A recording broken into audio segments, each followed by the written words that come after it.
खबर यह है कि प्रधानमंत्री नरेंद्र मोदी ब्रुनोई से अब सिंगापुर पहुंच चुके हैं। तस्वीरें हम आपको सीधे सिंगापुर में दिखा रहे हैं, जहां प्रधानमंत्री नरेंद्र मोदी का शानदार स्वागत किया गया।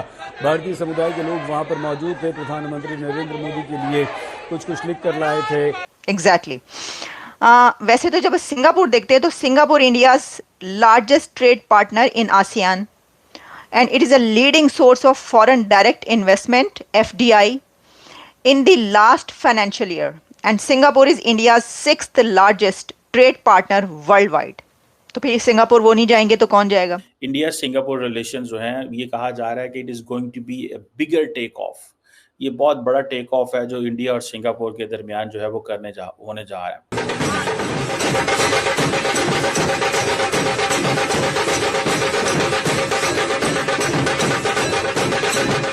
अब इंडिया को इतनी फैसिलिटेशन है, वो पूरी दुनिया में जिससे मर्जी जो मर्जी कारोबार कर लें, जिधर मर्जी पहुंच जाएं, जिधर मर्जी जिनिया मर्जी डीलां कर लें, असी नहीं कर सकते। ठीक है जी, हमें जारी बात है हमारी वो क्रेडिबिलिटी नहीं है, हमें मुल्क जो है वो मुंह लगाने को तैयार नहीं है इस हवाले के साथ। इनके साथ ये भी कहा जा रहा है कि जी सिंगापुर में विजिट के दौरान जो है वो सेमी कंडक्टर्स के ऊपर एग्रीमेंट किया जाएगा और मोदी जी जो है वो डेफिनेटली वहां से भी मुझे लग रहा है कि कुछ ना कुछ बिजनेस वगैरह लाने के चक्कर में है। इंडिया ऑलरेडी इस चीज को जानता था कि सिंगापुर की अहमियत क्या है और इसको कैसे लेके चलना है। जय हिंद दोस्तों, स्वागत है एक और वीडियो में। दोस्तों 6 साल बाद प्रधानमंत्री नरेंद्र मोदी सिंगापुर पहुंचे हैं। ब्रुनेई के बाद अपने 2 दिवसीय दौरे पर पीएम सिंगापुर पहुंच चुके हैं।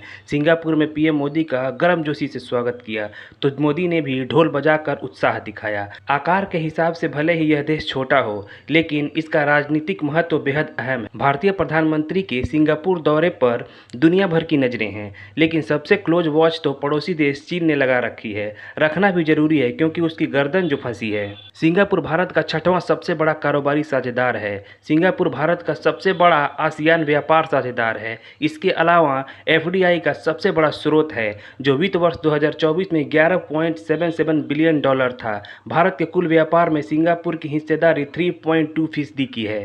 इंडिया ऑलरेडी इस चीज को जानता था कि सिंगापुर की अहमियत क्या है और इसको कैसे लेके चलना है। आपको पता है कि नरेंद्र मोदी जो हैं वो 3 जनरेशंस ऑफ जो टॉप लीडरशिप है वो उससे मिलेंगी। एक तो जो मौजूदा प्राइम मिनिस्टर हैं लॉरेंस वोंग, उनसे मिलेंगे। जो पिछले प्राइम मिनिस्टर और सीनियर मिनिस्टर थे ली हेसन लूंग, उनसे मिलेंगे। और एक और इनके former prime minister and Emirates senior minister रहे हैं गो चोकटोंग।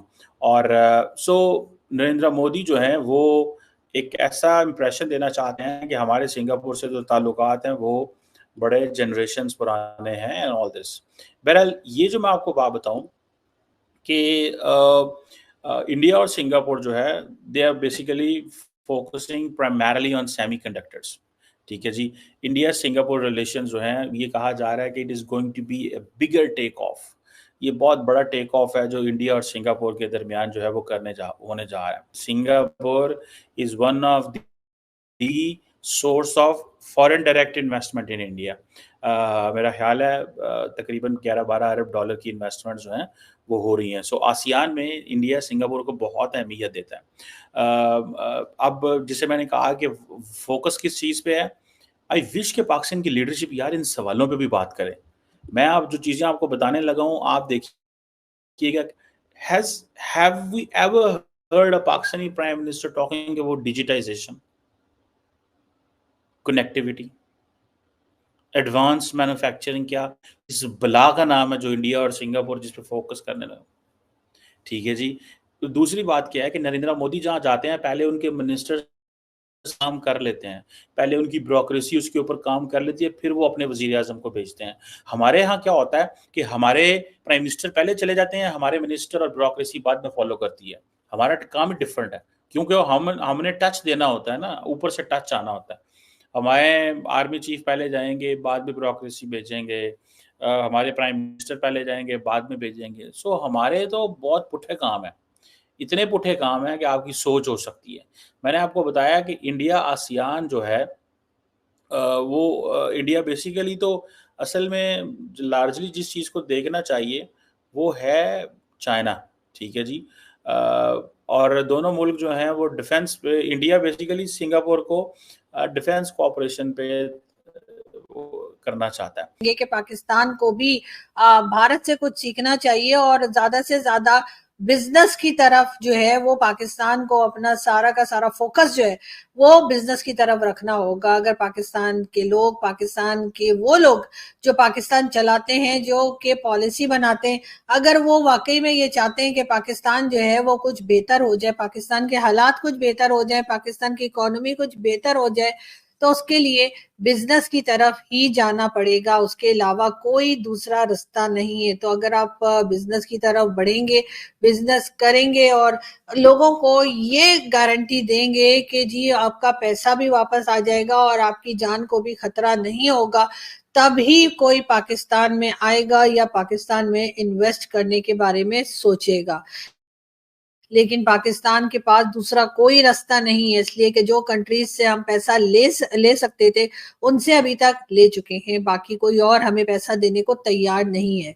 और जो पैसा पाकिस्तान यानी जो फंड्स IMF से, वर्ल्ड बैंक से या बाकी जगहों से पाकिस्तान लेता रहा है, वो भी अब थोड़ा सा पाकिस्तान को पैसा देते हुए अब घबराते हैं। वो भी अब उतनी आसानी से जो पहले दे दिया करते थे, जाहिर है अब नहीं देते। चाहे लाख आप कहिए कि IMF का तो काम ही ये है कि जी वो पैसा देता है लोगों को। जब मैं पाकिस्तान में किसी से बात करती हूँ, जब मैं पाकिस्तान में कहती हूँ कि जी पाकिस्तान को IMF वगैरह के चुंगल से निकलना चाहिए, पाकिस्तान को आखिर कब तक IMF देता रहेगा, तो कई लोग जो हैं वो डिफेंड करने खड़े हो जाते हैं और उनका कहना ये कि जी IMF का तो काम ही है कि वो दुनिया में पैसा देता है, IMF का तो ये बिजनेस है, वर्ल्ड बैंक का तो ये बिजनेस है जी, उनका तो काम ही है।